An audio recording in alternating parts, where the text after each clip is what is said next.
اگر میت ہو اور پہلی عید آ جائے تو کیا حکم ہے؟ یعنی کیا رشتہ داروں کا عید میں تعزیت کے لیے آنا، رونا دھونا اور اس طرح فیملی والوں کا نئے کپڑے نہ بنانا، یہ کیا حکم ہے؟ نہیں، یہ جائز نہیں ہے. ان کے لیے بھی عید ایسے ہی ہے جیسے دوسروں کے لیے. ہاں یہ ایک الگ بات ہے کہ ان کو غم ہوتا ہے، اور عید کے دن اگر ان کے آنسو نکل جائیں اپنے پیاروں کو یاد کر کے، اپنے مرحومین کو یاد کر کے، تو اس میں کوئی گناہ نہیں ہے کیونکہ یہ غیر اختیاری چیز ہے. لیکن عید والے دن باقاعدہ غم منانا اور یہ کہنا کہ یہ نئے کپڑے نہیں سلوائیں گے اور سب رونے دھونے کے اطمینان کے ساتھ تمام مومنین عید کریں. وہ اس وقت جو مراجع کرام موجود ہیں ان میں سے تقریباً تمام مراجع کے مطابق عید ثابت ہے، ان کے فقہی مبانی کے مطابق میں کہہ رہا ہوں. کل عید ہے اور خداوند مبارک کرے انشاءاللہ. سوالات بھی تھے ایک دو، لیکن اب عید کی خوشی ہو گئی ہے لوگوں کو تو اللہ خراب کا منگایا. میرے پاس آیت اللہ سیستانی کا بھی فتویٰ ہے، آیت اللہ خامنائی کا بھی فتویٰ ہے کہ عید کے دن نماز پڑھ کر، عید مل کر، اگر کوئی امام حسین کا، مولا علی کا 10ویں کی نیت سے ماتم کرتا ہے تو کیسا ہے؟ دونوں مجتہدین نے کہا جائز ہے. کہ عید نہ مناؤ. سوال پوچھتا ہوں، کسی کے گھر عید سے پہلے 100 سال کا بھی ضعیف مر جائے، انہیں عید مبارک کہو، وہ کہتے ہیں ہم نے عید نہیں منائی. میں غیرت مند رونے والے سے پوچھتا ہوں جسے پتہ ہو کہ زینب رو رہی ہے، عید ویسے مناؤ جیسے پردیش میں بی بی زینب. زیادہ محبت ہے اس لیے عید نہیں کر رہے. بھائی مولا سے آپ کو زیادہ محبت ہے، یہ امام حسن علیہ السلام کو زیادہ محبت تھی، امام حسین کو زیادہ محبت تھی، امام سجاد کو زیادہ محبت تھی، امام باقر علیہ السلام کو، امام صادق علیہ السلام کو زیادہ محبت تھی. جب امام صادق علیہ السلام نے نہیں کہا کہ وہاں پہ 10واں مناؤ مولا کا، تو پھر آپ کون ہیں؟ امام حسین کا 40 ہے، ان کا ہے سویم، ان کا، تو یہ باقی کا 10واں نہیں ہے. یہ آپ اپنے مومنین کا بھی جو کرتے ہیں تو یہ سنت نہیں ہے کہ آپ اپنے مومنین کا جو ہے وہ 10واں کرے 20واں کرے، نہیں.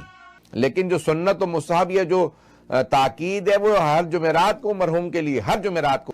رسول خدا کا 10واں نہیں ہے رسول خدا کا 10واں نہیں ہے. امام حسن کا 10واں ہے نہیں ہے، مولا علی علیہ السلام کا 10واں نہیں ہے، 40واں ہے نہیں ہے وہ جو جس کے لیے ائمہ نے کہا ہم کرتے ہیں. میں خود پڑھتا ہوں امام حسن علیہ السلام کی ساری مجالس. ائمہ علیہ السلام نے اگر کیا ہوتا تو ہمارے یہاں روایات میں ہوتا. میں کسی سے یہ کا حکم دیا تو میں اور آپ کون ہیں کہ وہ عید کا دن شروع ہو جائے پھر بھی لگے ہوئے ہیں؟ دل نہیں چاہ رہا. پہلے بھی تو یہی مومن تھے، پہلے والے کیا کچے مومن تھے؟ معلوم ہے کہ سورج غروب ہو گیا، ختم ہو گیا، سو اپنی مرضی سے نہیں کر رہا، امام کا حکم ہے. جو ہمارا دل کہے گا وہ مذہب ہے. عید الفطر نہیں منانا، خبردار مولا کا 10واں ہے. بقرعید بھی نہیں منانا، خبردار جناب مسلم کا سوئم ہے. اچھا کس امام کا یہ حکم ہے؟ تو پھر چہلم تک شادیاں کیوں کرتے ہو؟ ابھی امام کا چہلم نہیں ہوا، شادی کیوں کر رہے ہو؟ 13 رجب کیوں مناتے ہو؟ چہلم ہے جناب سیدہ کا. 3 جمادی الثانی کو شہادت ہوئی ہے، پورا سال شہادتوں سے بھرا ہوا ہے. لیکن سازش کیوں؟ کیونکہ عید بقرعید وہ دن ہے کہ سارے مسلمان مل کے مناتے ہیں. یہ وہ بدبخت سامراجی ایجنٹ ہیں جن کی ڈیوٹی یہ ہے کہ شیعوں کو آئسولیٹ کر کے مسلمانوں سے الگ کر دو، تاکہ وہ کہیں کہ جی ان کی تو عید بھی نہیں ہے، چلو بقرعید بھی نہیں ہے، ہمارا ان سے کیا واسطہ. فطر ہو یا عید الاضحیٰ، اللہ کی طرف سے یہ خوشی کے 2 تہوار ہیں مسلمانوں کے لیے. اس میں ہماری تمام یہ شیعہ کا جو نظریہ ہے وہ یہ ہے کہ یہ خوشی کا دن ہے. اس دن اچھے کپڑے پہنو، غسل کرو.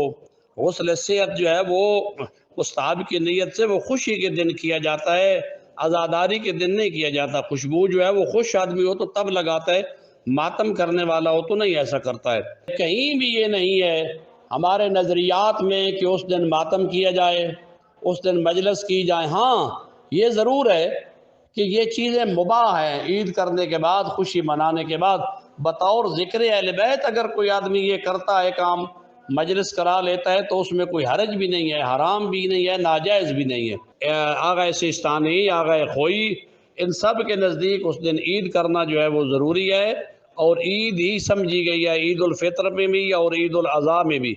یہ ادھر ہمارے پاکستان اور ہندوستان میں یہ چیزیں چل رہی ہیں، بحث ہیں ایران عراق میں یا باقی جہاں پر مراکز دینیہ ہیں، مراجع عظام ہیں، وہاں یہ کوئی مسئلہ نہیں ہے. لہٰذا یہ کوئی نزاع کا مسئلہ نہیں ہے. جب امام نے عید علیہ السلام نے عید فطر کے دن لوگوں کے سامنے خطبہ دیا، اور اس خطبے میں آپ نے جو بیان فرمایا ہے ایھا الناس، یہ وہ دن ہے جس میں نیک کام کرنے والوں کو اپنی نیکیوں کا ثواب ملے گا، اور جن لوگوں نے ماہ رمضان میں برائیاں کی ہیں وہ گھاٹا اٹھائیں گے اور محروم رہیں گے اس دن کی عظمت سے۔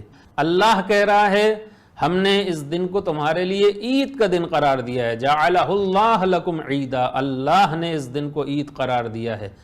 نماز عید کے قنوت میں ہم کیا پڑھتے ہیں؟ اسألو کا، یہ وہ دن ہے جسے اللہ نے مسلمانوں کے لیے عید کا دن قرار دیا ہے۔ پیغمبر کہہ رہے ہیں یہ عید کا دن ہے، اللہ کہہ رہا ہے یہ عید کا دن ہے، امیر المومنین فرما رہے ہیں یہ عید کا دن ہے، اور آپ فرما رہے ہیں کہ سوگ کا دن ہے۔ ہمیں وہ اچھا لگنا چاہیے جو اللہ کو اچھا لگتا ہے۔